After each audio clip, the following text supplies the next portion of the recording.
Well, welcome to the Dead Sea Scrolls Internet course. This summer we're going to be exploring a wide variety of the background issues, historical, cultural, religious,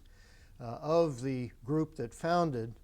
this site by the Dead Sea that we associate with, again, the Scrolls.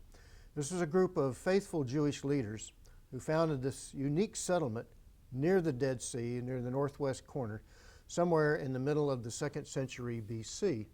that it continued to exist all the way through the years of Jesus' ministry, finally destroyed by the Romans in 68 AD. So it led up to the first Jewish revolt, and when Vespasian, the Roman general, was beginning to set up his siege for Jerusalem, apparently a contingent of the Roman army was sent south about 8 miles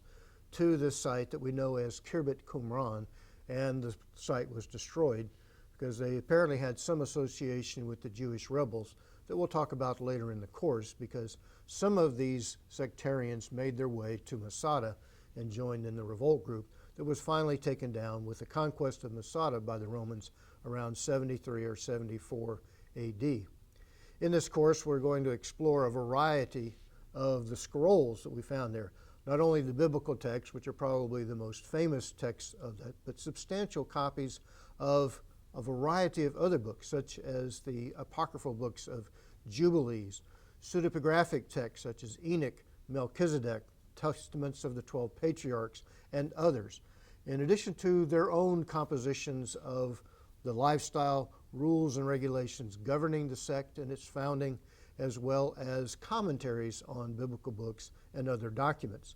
We'll probe the world of the religious, political setting,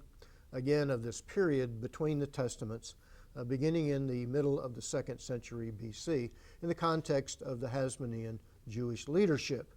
and some of the things that went awry during that era that led to the founding of this sect as they departed from the Jerusalem leadership, which they felt had become impure, unfaithful to the Torah.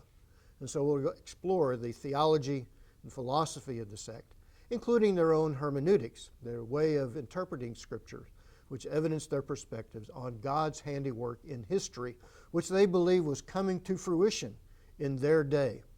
So we're going to look at a lot of the documents. You're going to read the translations of those documents, work through some of the various interpretations of those documents, and you'll be able to look at a variety of videos also that supplement the course via YouTube videos and other accessible materials that are available out there for you today. In the latter part of the course, we'll also explore New Testament backgrounds. Again, this is one of the best bodies of material that we have, giving indication of Jewish life from a particular sectarian viewpoint during the era leading up to, during, and even after much of the New Testament has been composed. This group, often associated with the Essenes, continued to exist into the 2nd century AD, but gradually they kind of disappeared from the historical setting. So we'll look at, again, the impact that this scroll community might have had on the world of the New Testament that we see in the Gospels and the writings of the various New Testament authors.